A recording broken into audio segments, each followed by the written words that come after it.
So, I'd like you to imagine for a moment that you're a soldier in the heat of battle. Maybe you're a Roman foot soldier, or a medieval archer, or maybe you're a Zulu warrior. Regardless of your time and place, there are some things that are constant. Your adrenaline is elevated, and your actions are stemming from these deeply ingrained reflexes rooted in a need to protect yourself and your side and to defeat the enemy. So now I'd like you to imagine playing a very different role, that of the scout. So the scout's job is not to attack or defend. The scout's job is to understand. The scout is the one going out, mapping the terrain, identifying potential obstacles. And the scout may hope to learn that, say, there's a bridge in a convenient location across a river. But above all, the scout wants to know what's really there as accurately as possible. And in a real, actual army, both the soldier and the scout are essential. But you can also think of each of these roles as a mindset, a metaphor for how all of us process information and ideas in our daily lives. And what I'm going to argue today is that having good judgment, making accurate predictions, making good decisions, is mostly about which mindset you're in. So, to illustrate these mindsets in action, I'm going to take you back to 19th century France, where this innocuous-looking piece of paper launched one of the biggest political scandals in history. It was discovered in 1894 by officers in the French General Staff, and it was torn up in a wastepaper basket, but when they pieced it back together, they discovered that someone in their ranks had been selling military secrets to Germany. So they launched a big investigation, and their suspicions quickly converged on this man, Albert Dreyfus. He had a sterling record, no past history of wrongdoing, no motive as far as they could tell, but Dreyfus was the only Jewish officer at that rank in the army. And unfortunately, at this time, the French army was highly anti-Semitic. So they compared Dreyfus's handwriting to that on the memo and concluded that it was a match, even though outside professional handwriting experts were much less confident in the similarity. But never mind that. They went and searched Dreyfus's apartment, looking for any signs of espionage. They went through his files, and they didn't find anything. And this just convinced them more that Dreyfus was not only guilty, but sneaky as well, because clearly he had hidden all of the evidence before they had managed to get to it. Next, they went and looked through his personal history for any incriminating details. They talked to his teachers. They found that he had studied foreign languages in school, which clearly showed a desire to conspire with foreign governments later in life.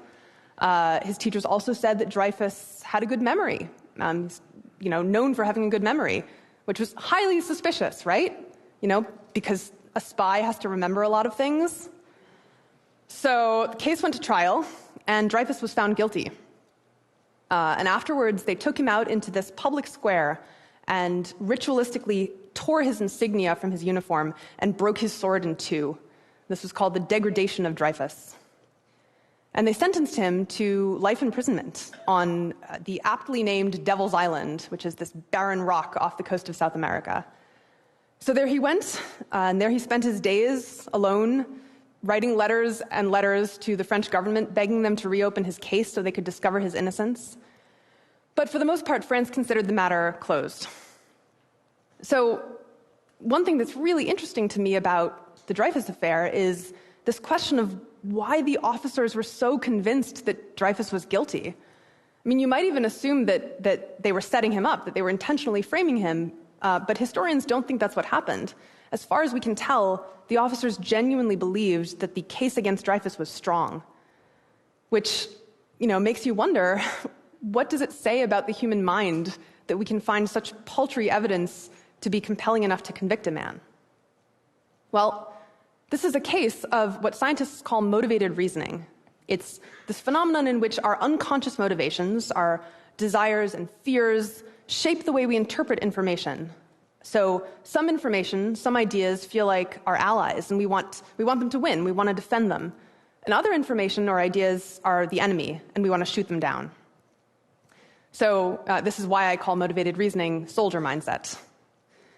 And probably most of you have never persecuted a French Jewish officer for high treason, I assume. But maybe you've followed sports or politics.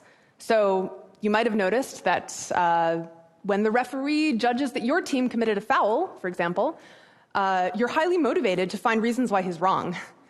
But if he judges that the other team committed a foul, awesome, that's a good call. Let's not examine it too closely. Or maybe you've read an article or a study that examined some controversial policy, like capital punishment. And as researchers have demonstrated, if you support capital punishment and the study shows that it's not effective, then you're highly motivated to find all the reasons why the study was poorly designed. But if it shows that capital punishment works, awesome, it's a good study. And vice versa, if you don't support capital punishment, same thing. Our judgment is just strongly influenced, unconsciously, by which side we want to win.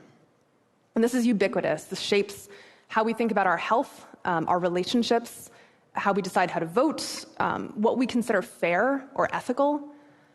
And what's most scary to me about motivated reasoning or soldier mindset is how unconscious it is. You know, we can think we're being objective and fair-minded and still wind up ruining the life of an innocent man.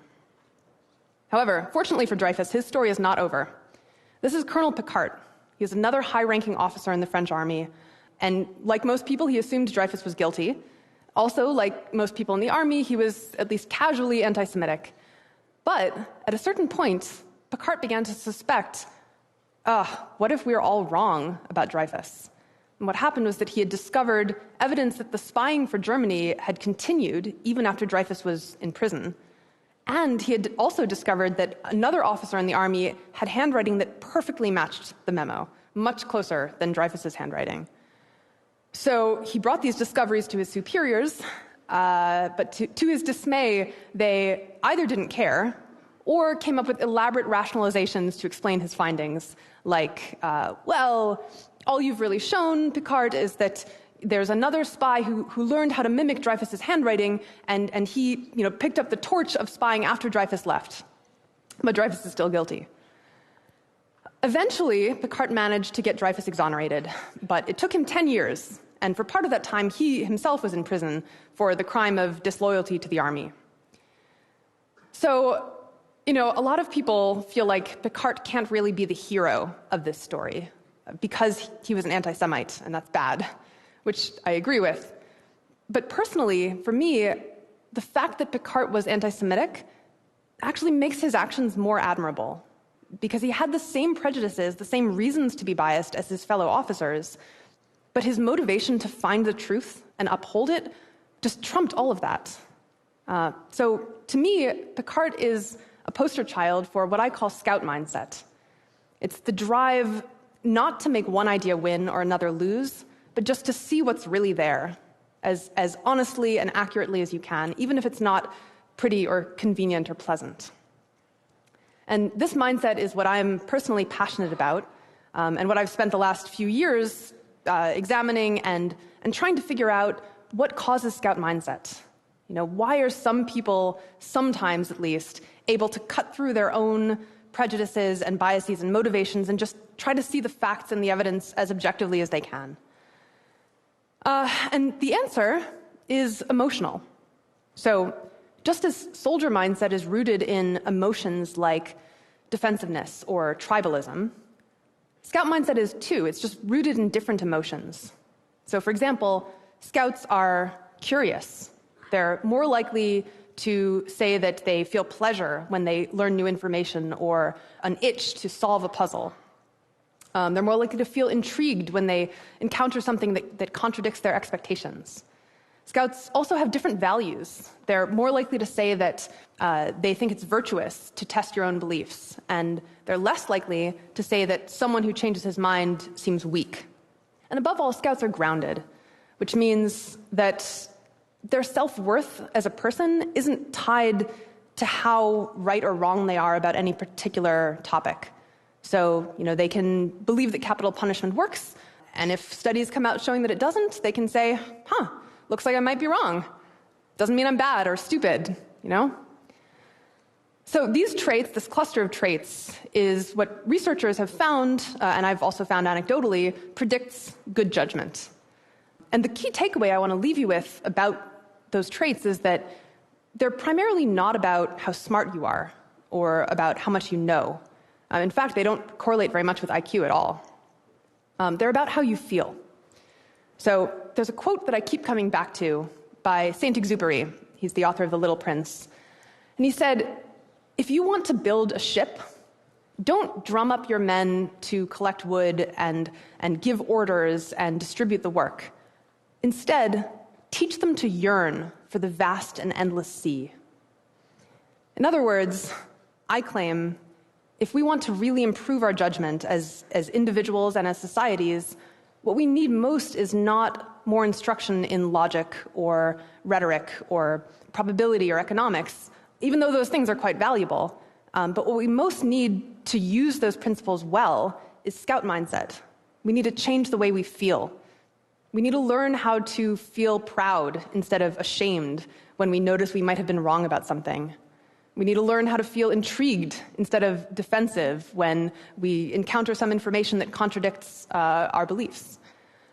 So the question I want to leave you with is, what do you most yearn for? Do you yearn to defend your own beliefs? Or do you yearn to see the world as clearly as you possibly can? Thank you.